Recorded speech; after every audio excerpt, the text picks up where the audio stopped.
Vous allez avoir 25 minutes, je vais vous donner un dossier avec des statistiques brutes. Hein, le 5 de devant, puisque vous êtes des experts, vous allez comparer l'activité des piliers et des deuxièmes lignes entre les 4 nations demi-finalistes et la France. D'accord?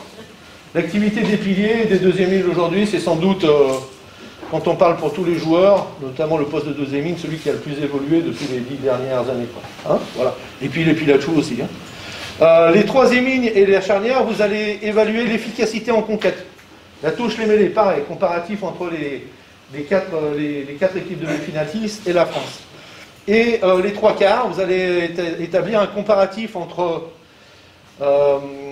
les phases qui ont généré des essais et des franchissements entre l'équipe de France et les champions du monde.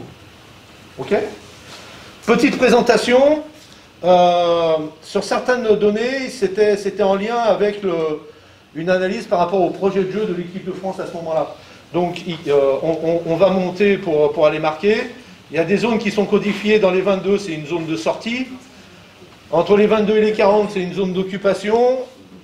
Après, on a une zone d'action des 40, nos 40 et aux 22. Et après, on a une zone de conclusion. Donc ça, vous allez tous avoir le document qui reprend la caractéristique du terrain. Hein, et après, vous avez 25 minutes, vous analysez. Hein, vous nous donnez pareil, au travers d'une feuille PowerPoint, un peu les grandes choses significatives que vous avez notées. Hein, sur les commandes qui vous sont passées, sur l'activité du 5 de devant, enfin des piliers et des talonneurs, sur l'efficacité de la conquête en touche et en mêlée, et sur les phases qui génèrent les essais et les franchissements. Ok? Est-ce que c'est clair? C'est bon?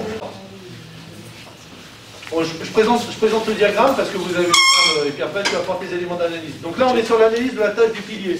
On a, comme on l'a dit, les 4 équipes demi-finalistes plus la France qui se situe au milieu des tableaux. Ici, on a les actions en bleu comme porteur de balle et ici comme passeur, le nombre de passes moyen, alors c'est ramené à 80 minutes sur l'ensemble de la Coupe du Monde, en moyenne, sur un match. Hein. Donc le nombre de fois où les piliers ont touché le ballon, nombre de passes qu'ils ont assurées, nombre de fois où ils ont été soutien sur des rocs offensifs ou défensifs, et le nombre de plaquages réalisés. Alors, tac. Le pointeur. Pointeur, t'appuies, hein, ok. Du coup, nous, ce qu'on a relevé, on va commencer déjà par les Sud-Africains. Les Sud-Africains, ils sont très peu utilisés sur l'utilisation du ballon, avec peu de ballons portés, peu de passes, quelques rugs qui sont dans la moyenne au niveau de la globalité des 5 équipes. Toutes les nations, à part les Gallois, où on leur demande très peu de faire de rugs défensifs. Et par contre, beaucoup utilisés sur les phases d'opposition, où c'est l'équipe qui fait le plus de plaquage. Tiens, pour les piliers. Les piliers sud-africains sont ceux qui plaquent le plus. Ouais. D'accord. Au niveau des Anglais, beaucoup de ballons portés et beaucoup de passes, voilà, 2 tiers de leurs ballons portés, enfin beaucoup de passes derrière. Ouais. Et par contre, peu de rucks offensifs. Voilà. Et plaquage en moyenne des 5 équipes. Ouais, ça fait 12 plaquages par match. Quoi. Les Français, peu de ballons portés au niveau des piliers. Une moyenne de passes. 2 passes par match en moyenne, moyenne de ruck offensif aussi, et moyenne peu de plaquage, moins de plaquage que certaines nations. Les Gallois, beaucoup de ballons portés, beaucoup de passes aussi sur leurs ballons, beaucoup de ruck offensif, c'est les piliers qui font énormément de ruck offensif, et on leur demande aussi beaucoup de venir dans les rucks défensifs. Alors, ils ont beaucoup de tâches en utilisation, mais par contre, voilà, moins de tâches en opposition au niveau des plaquages. Et les NOZ, voilà, beaucoup de rock offensifs, on leur demande beaucoup de venir au soutien. Un petit peu de rock défensif. Une stat pour moi qui est primordial, c'est le temps de possession sur un match. Les Sudaf, ils portent 3 ballons par match. Ouais. Et s'ils font que taper au pied, si c'est une volonté, et d'ailleurs on le retrouvera après. Ils se retrouvent là-dedans. Donc, tout à fait. Vraiment, ça, on retrouve clairement les. Du coup, curieusement, c'est ceux qui plaquent le plus aussi. Donc, alors, on retrouve les stratégies vraiment d'équipe. Enfin, on retrouve les stratégies d'équipe. Voilà, tu vois, quand on verra les deuxièmes lignes, on verra aussi. 14 plaquages par match. Les statistiques, effectivement, faut les prendre dans la globalité. C'est pour ça que vous allez avoir plein de statistiques. Là, vous avez étudié que 3 facteurs. Vous verrez, il y a une quarantaine de diapos. C'est très lié à quoi, les statistiques, en fait, aussi? Le rapport de force. Rapport de force, ouais, et puis aussi la stratégie, le projet de jeu de l'équipe. Entre une équipe qui demande à ses piliers de se déplacer sur tout le terrain et une équipe qui me les plante entre les 15 mètres, il y a des projets de jeu comme ça, hein, le 5 de devant, il reste il fait de 15 à 15, il rentre jamais dans les couloirs.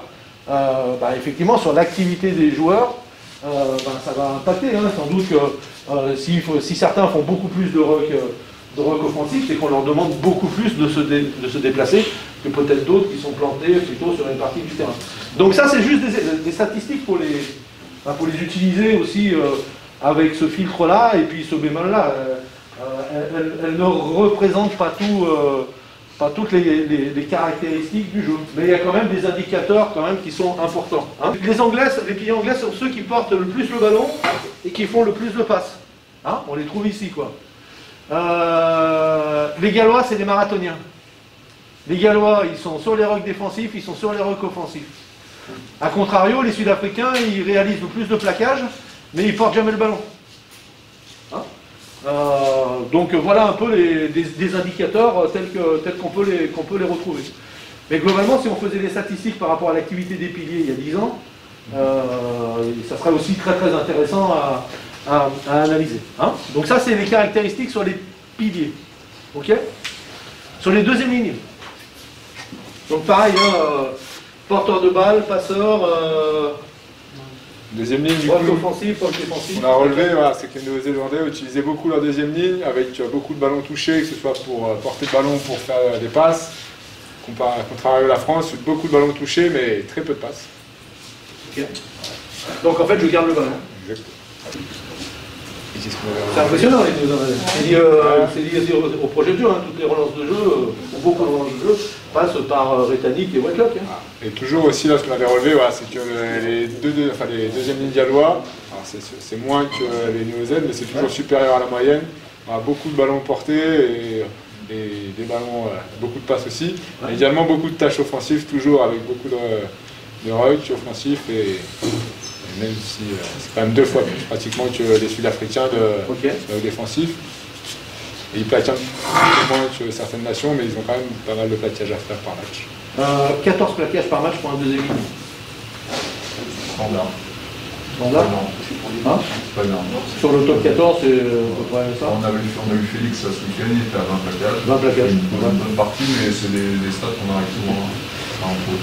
L'évolution phénoménale du poste de deuxième ligne hein, sur les 10 dernières années. Hein. C'est des troisième lignes. Enfin, c'est des troisième lignes. Oui, on joue à 5 troisième lignes, quoi. Hein. À part peut-être une poutre un peu à droite qui se déplace un petit peu moins, et encore Willem C, ça bouge quand même. Voilà. Hein. Donc évolution caractéristique du poste de deuxième ligne.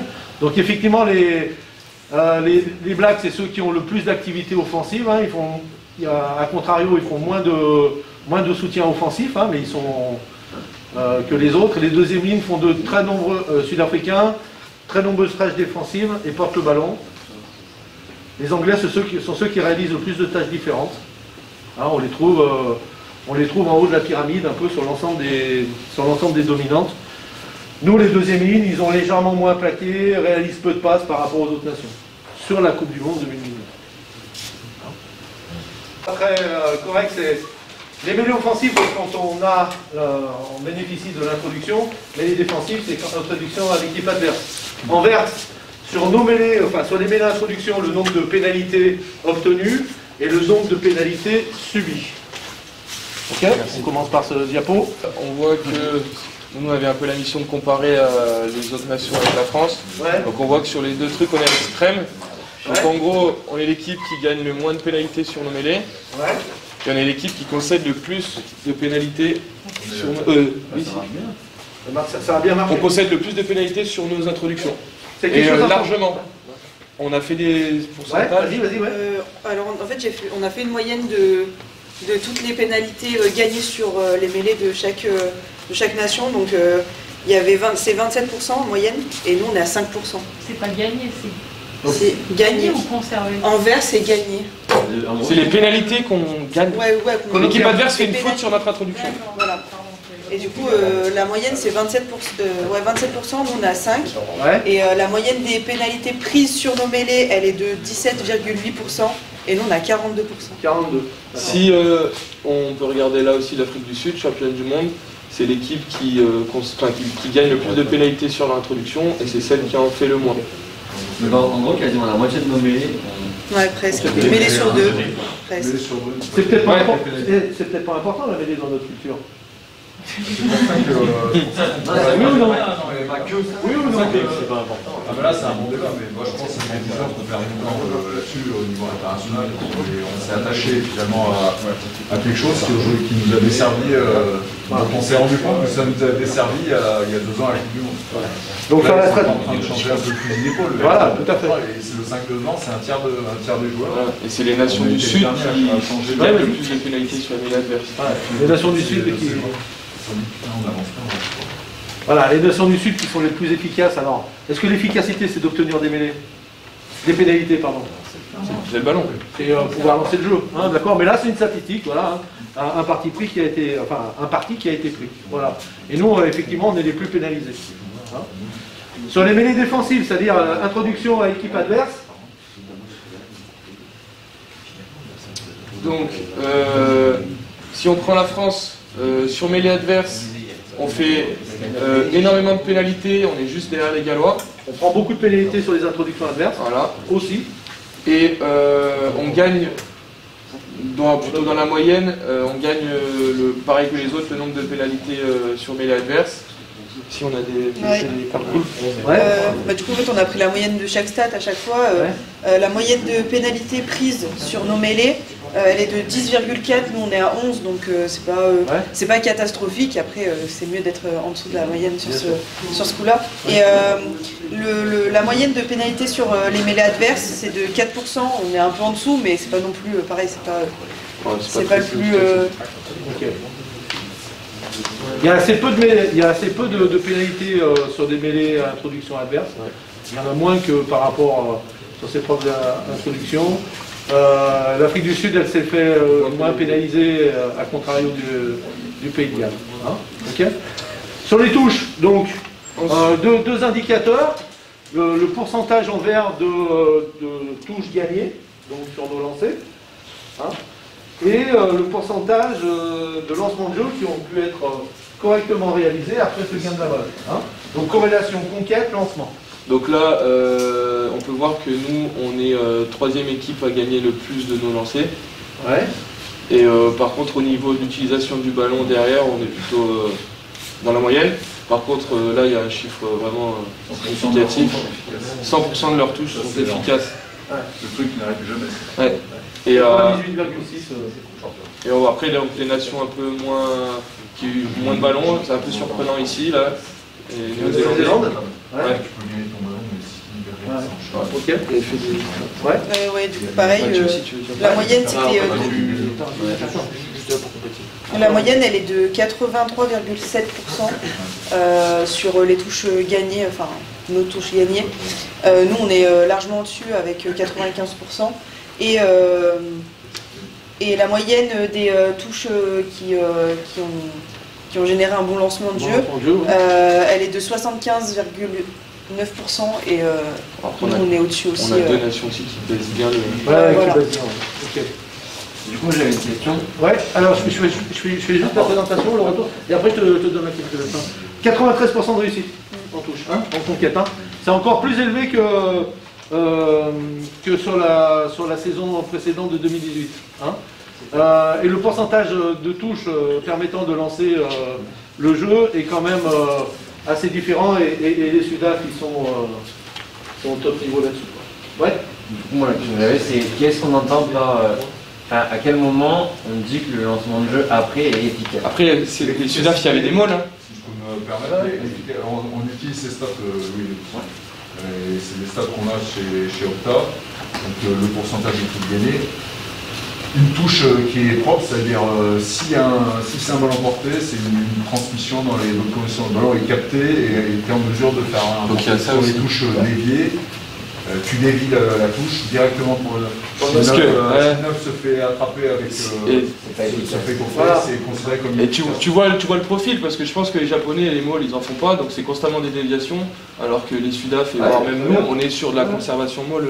Oui, pour moi, les Japonais, c'est qu'ils ont été en difficulté sur la conquête. Oui, c'est ça. Oui, par manque de hauteur. Après, non, mais bien sûr, la La déviation compétition, elle a été mauvaise. Voilà, c'est pareil, c'est des choses qu'on utilise beaucoup aussi, des touches. Ce qu'il y a de très intéressant sur les questions qui viennent d'être posées et les réponses, c'est vous en tant qu'entraîneur, comment est-ce que vous mettez les curseurs, c'est tout quoi. Hein, voilà. Voilà, donc effectivement, pour moi, une touche c'est une phase de conquête qui doit pouvoir générer des lancements de jeu. Donc effectivement, on a constitué un môle et on a réussi à avancer.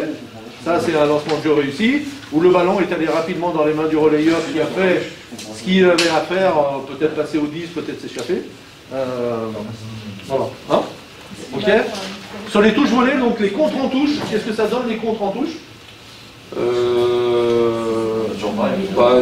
Nous, on est deuxième nation qui contre le moins de touches, qui récupère le moins de touches. Moyen quoi. On voit que les Sudaf sont dans le top 3, Ouais. et on voit que l'Argentine et que l'Australie sont bien D'accord. hauts par rapport aux autres nations. Les Argentins, c'est eux qui sont les plus efficaces sur les contres en touche. Après, je sais pas comment ont été faits ces pourcentages-là, Ouais. mais les équipes n'ont pas le même nombre de matchs aussi. Les Argentins, ils ont 2 ou 3 matchs. Ouais, c'est 80 minutes. c'est Ouais, ramené, c'est ça. c'est ramené Toutes les à stats, 80. c'est pas Ouais, ce que toutes c'est. les stats sont ramenées sur un match de 80 minutes, voilà. Hein, ok. Donc et c'est très variable. Hein, voilà. Ok. Voilà, entre 10 et 20% des ballons qui sont pris. Merci. Allez. Ça, cette statistique, vous l'avez pas. C'est le nombre de franchissements, vous l'aurez par équipe et les franchissements qui ont amené des pourcentages d'efficacité. C'est on franchit, on arrive à marquer. Ce qu'on a voulu demander aux collègues à analyser, c'est les essais. La France, elle a marqué 12 essais sur la Coupe du Monde. Donc ici, le terrain, il est quadrillé en fonction des zones. En bleu, c'est les essais qui ont été générés sur des touches. En rouge, sur l'Afrique du Sud, nous, on n'en a pas, des essais générés sur des mêlées. En jaune, sur des contre-attaques. En marron, sur des turnovers. Et aussi sur des coups de pied de pénalité. Et ça, c'est le nombre de temps de jeu qu'il a fallu pour marquer les essais. Premier, le groupe, vas-y. Sur l'analyse sur les essais. Ouais, allez-y, donnez-nous des choses. Donc du coup, nous on a dit que la France avait marqué 12 essais en comparatif de l'Afrique du Sud qui en a marqué 34. Ouais. Ce qui fait en moyenne par match joué, la France marque 2,4 essais par match, alors que l'Afrique du Sud en marque 4,8. Parce que ça. Voilà. Ok. Après on a fait un comparatif du nombre de franchissements. C'est peut-être après du coup ça, non? De quoi? Je sais pas, on fait les Ouais, franchissements. on fait d'abord les essais, ouais. On peut d'abord les essais.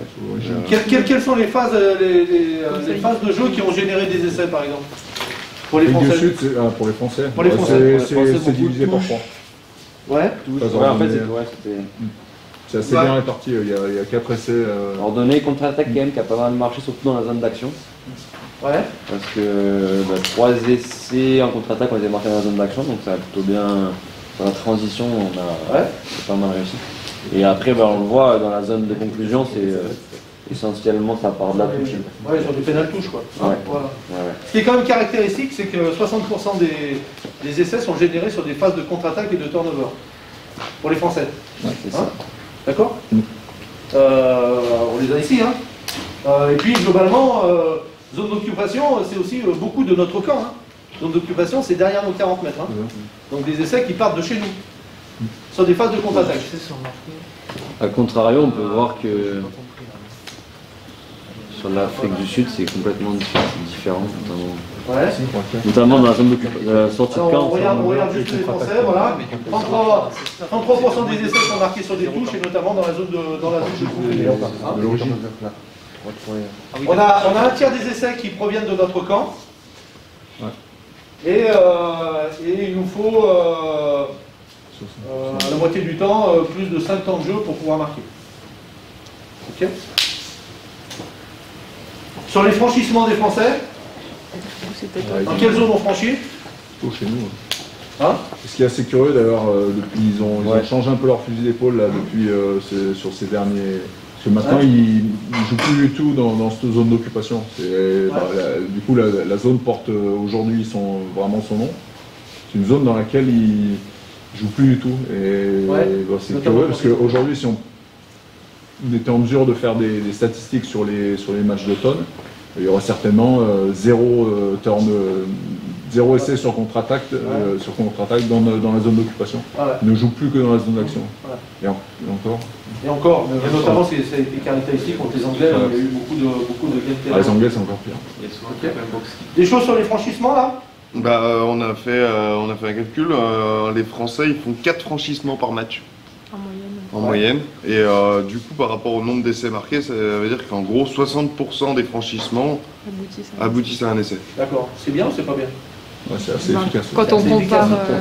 Après, si on compare à l'Afrique du Sud. Alors, on regarde les Français, ouais, mais vas-y.